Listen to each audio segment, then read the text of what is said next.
graça e paz.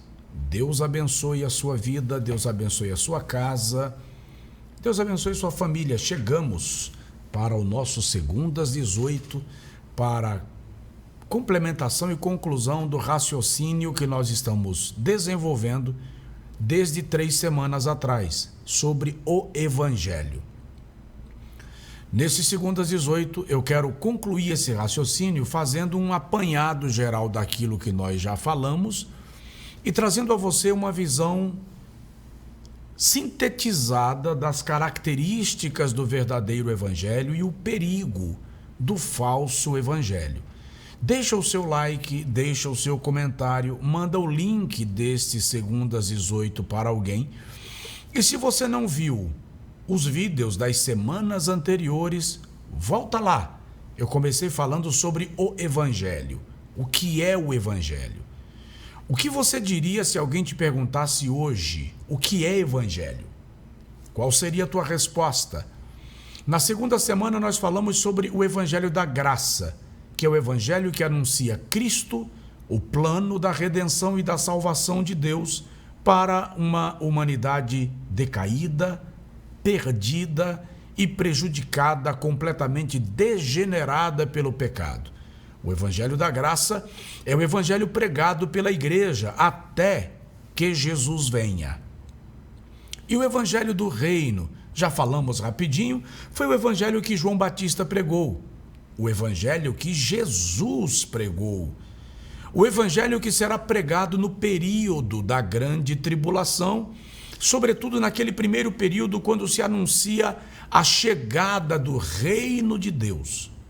O Evangelho eterno, que faz parte da lista de perguntas que me foram feitas há algumas semanas atrás, é o Evangelho da implantação do reino de Deus. Ele trará a mensagem da legislação desse reino, as regras desse reino, como o reino de Deus será regido a partir do momento que Cristo, conforme Apocalipse capítulo 5, recebe a escritura da terra e estabelece agora as suas leis e modelo para todos aqueles que estão debaixo do seu reino. O Estado eterno será implantado e as regras do plano original de Deus para a humanidade será estabelecida. Mas é importante nós lembrarmos qual é a fonte do Evangelho. Bom, vamos simplificar, é o Segundas 18, e eu devo lembrar a você que a fonte do Evangelho é o próprio Cristo. Na verdade, ele é o próprio Evangelho, ele é a própria palavra. João capítulo 1, versículo de número 1, o apóstolo diz: no princípio era o verbo, a palavra, e o verbo era Deus, a palavra.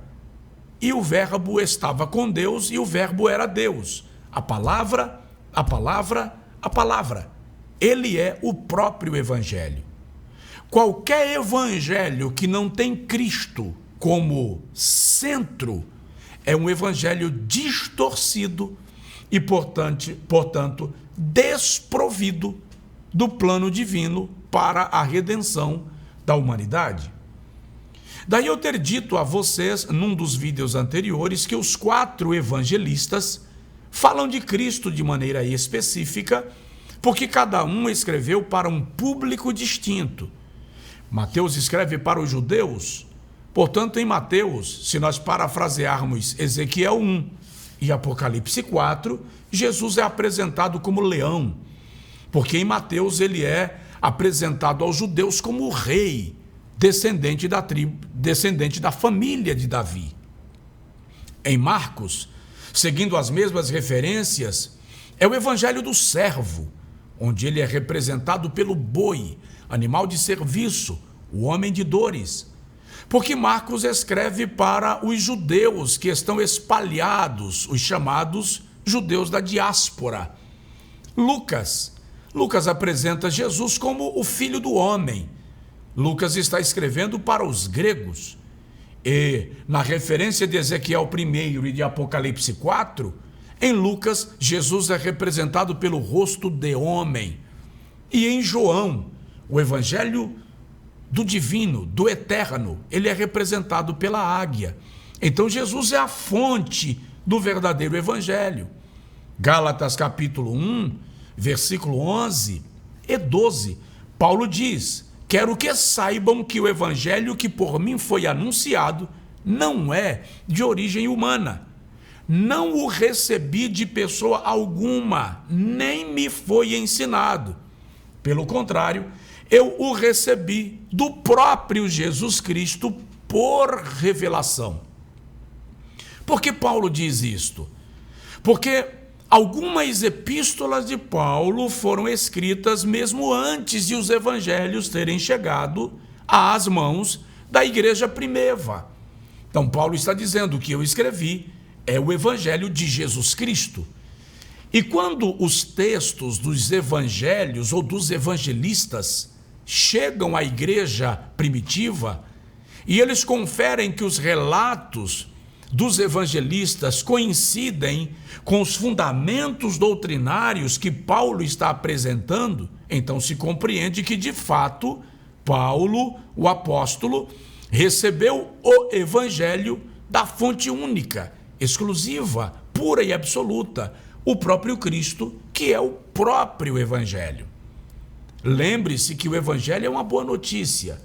O plano de Deus é anunciar pelo evangelho a redenção e restauração da humanidade. Agora, como eu compreendo, como eu diferencio o falso evangelho? Paulo diz aos Gálatas assim: eu me maravilho, eu me assusto, eu fico surpreso que vocês muito rapidamente passaram da graça que vos chamou em Jesus Cristo para outro evangelho.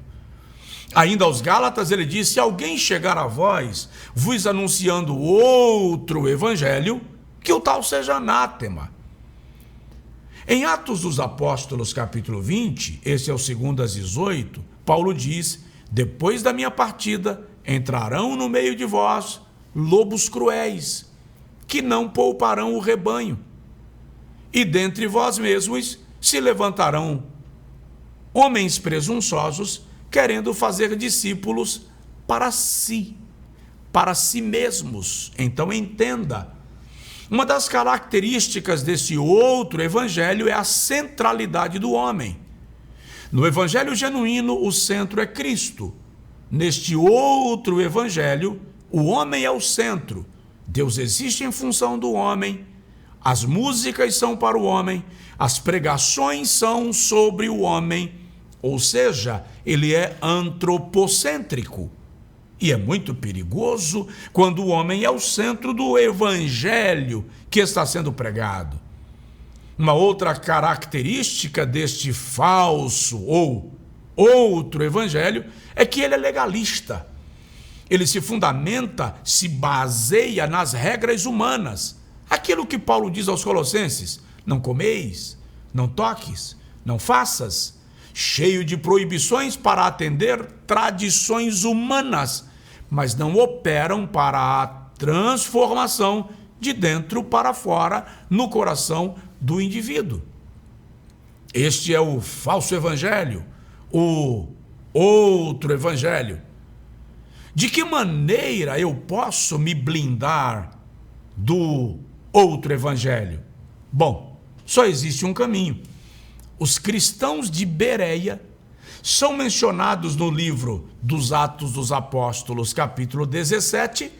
Eles conferiam se o que estava sendo pregado era exatamente o que estava escrito.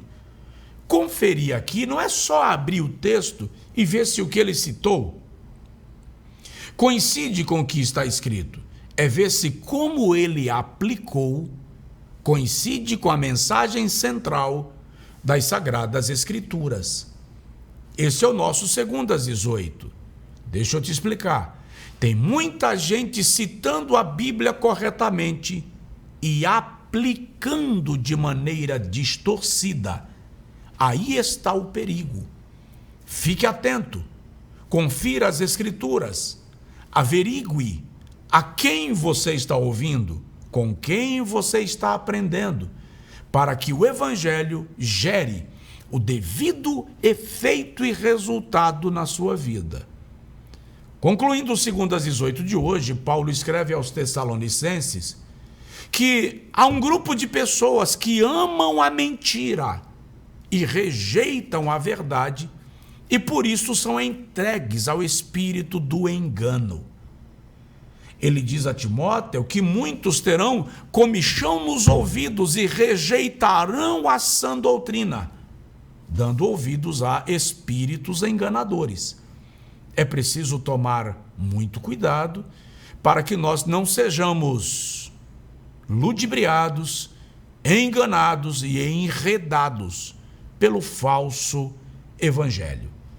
Este é o nosso 2:18. Deixe o seu comentário. Na próxima segunda, a gente vem com outro conteúdo para você. Deus te abençoe.